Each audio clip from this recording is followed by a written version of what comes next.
What's up, YouTube? TR Bailey 823 here with El Norte drinking his Monster Energy drink after The usual. a long 31 hours of driving for him this weekend.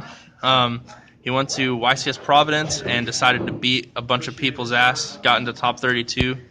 And what deck did you play? I played Pure Burning Abyss. But remember, that deck That sucks. sucks. All I got waxed by Clifford, so it sucks. right, what did you play in this all-powerful deck?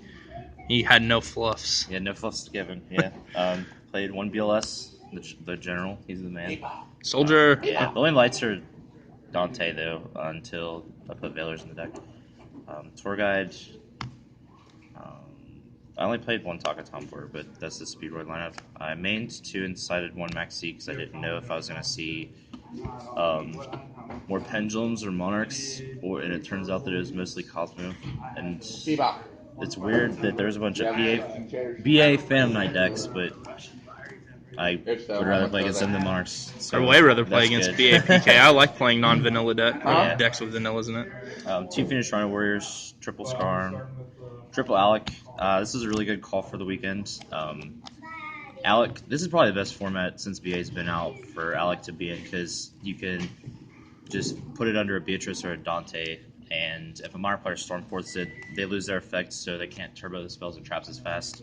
And then you can detach it from Dante or Beatrice to try to force like a Infinity or Dark Lady trigger in Cosmos. And same with the triple Farfade, does pretty much the same thing. Two Sirs, two Rubiks, two Liviks, a Barbar, and a Graph, and that's the whole monster lineup. So I think 27. It's a good amount. For the spells, two Twin Twisters. I didn't think I was going to end up needing three, but it turns out that the format's going to revert back to playing traps, so we're going to have to go ahead and play three. Two Allure of Darkness, the deck draw power, why not? All powerful Raigeki, card's too strong. And then the only traps I'm playing are three breakthroughs for Monarchs, pretty much.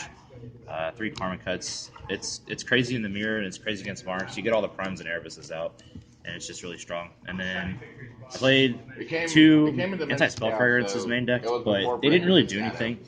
I was thinking it'd be really powerful to open Beatrice and spell fragrance going first against Mars or Pendulums, and Played all the Cosmo. no, I only played one Cosmo. I played a fair amount of Monarchs and only one Pendulum deck outside of the Yang Zing Pendulums, and I didn't open it during either of the games.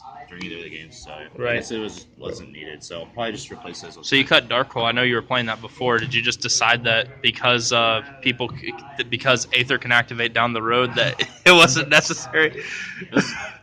This was a YCS, so I probably should have put it in. I don't know. It just doesn't seem very good.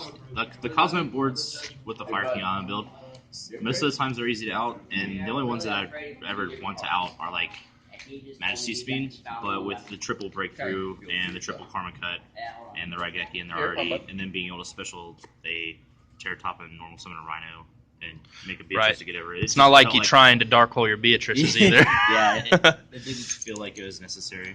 Gotcha. And for the extra deck, it's pretty standard to be honest. Three Dante. That's a tech card. Or three Beatrice. Two other Dante, one Virgil, F-Zero, Breaksword, Grand Pulse, Nightmare Shark, and then this is the stuff. My friend Justin taught me about this card.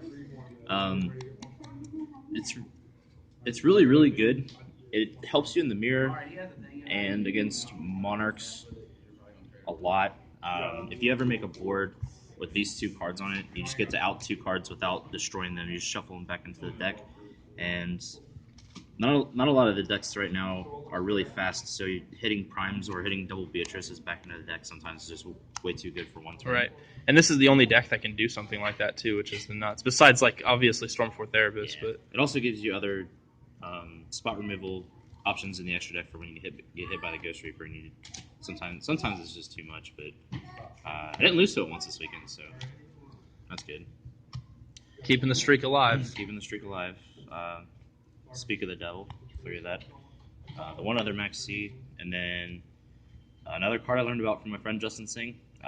This card almost automatically beats the Cosmo matchup. It's insane. If you hit them on their Fire King Island play down into Shuttle or down into Slip Rider, and then they target their field spell, and you drop this thing it just nukes their board and they don't get any banish effects, so they just end their turn. So if you have a Libic play or a Terratop play or a Tour Guide, you start off with Chaos Hunter Beatrice, and the game just rolls downhill from there. My favorite one is when they tag out into Dark Destroyer and destroy itself. Then you throw it out there. It's hilarious. There was one guy that cited Flying Season against me, and I tour guided for a Graph, or a Rhino, and he threw a Flying Sea out on the board. So I Chaos Huntered, ditching Alec to negate the Flying Sea, and then overlay it in Tour Guide for Dante, and discarded his Graph to make a Beatrice and Scarm searched, and there was no more to that game. He just instantly scooped right there. This card's insane. I'd probably never side less than 3 of it. Would you side 4? Yeah. I didn't know. I just we're allowed to play 4. Pokemon rules. Yeah. The other Twin Twister, and then the Dark Hole, just in case I saw some bullshit this weekend. Like some Mermail bullshit? I did. I played 2 Mermails this weekend. It was insane. Well, here comes the Dark Hole then. Yeah, one of the guys that was playing the Mermail deck, he actually opted to go first because he was trying to set up boards like Megalo with the field spell. The field spell? Or the equip spell. Oh, okay. My bad. What is it? Dweller and that Herald card, and then have a bunch of cards in hand. And he played like Chalices and stuff. I'm pretty sure the second one that I played against topped. The first one was Matthew Monahan. He showed me that the deck was crazy with Brilliant Fusion though. I won game 1, and then game 2 with his 6 cards, he like hit me with a Trish, hit me with a Dweller, hit me with the Mullen Glacia, and it was just a whole bunch of crazy stuff. So if every time I see a note to the Sith field, I probably just get really scared from now on. I cited triple strike for the Pendulum deck. I don't know if it's necessarily needed or not because I didn't see this against the Pendulums either. But I just feel like making them waste a whole turn is probably. And you're not really a big fan of that in the main deck because you don't like it against Monarchs as much. Yeah, the Monarchs, it's kind of like a flip flop for me, to be honest. Like if they have return up like they normally do, you just can't negate their Monarchs, but you can negate the extra deck monsters to get summoned. So, like, I feel like it's sort of good, but I can't really tell yet. So, I might test it in the main, and then see how that goes. Obviously, it's broken against. Yeah. Obviously, it's broken against Pepe, and then it answers this bitch. Yeah. And then the best side deck card, this card, makes Monarchs waste the whole turn. Yeah. So sometimes you draw 2 and they waste 2 turns. Yeah, that's the whole deck. Yep. I think the only things that I would change this weekend, after this weekend, would probably be take these out of the main deck and then side a third and put in effect veilers. What do you think? Do you think you should play anti-spell with Deflector post-board against Pepe? Oh yeah, that's the combo. That's the combo. What else? I would probably also fit room for Vanity's Fiends. I figured out that if you get hit by a Reaper, if you can distribute something for a Vanity's Fiend, your opponent starts off with 1 less card. Not many people play Dark Hole or Regeki anymore, so you might be able to just ride the Vanity's Fiend to victory. And yeah, that's probably it. All right, man. See you guys in St. Louis. Yep.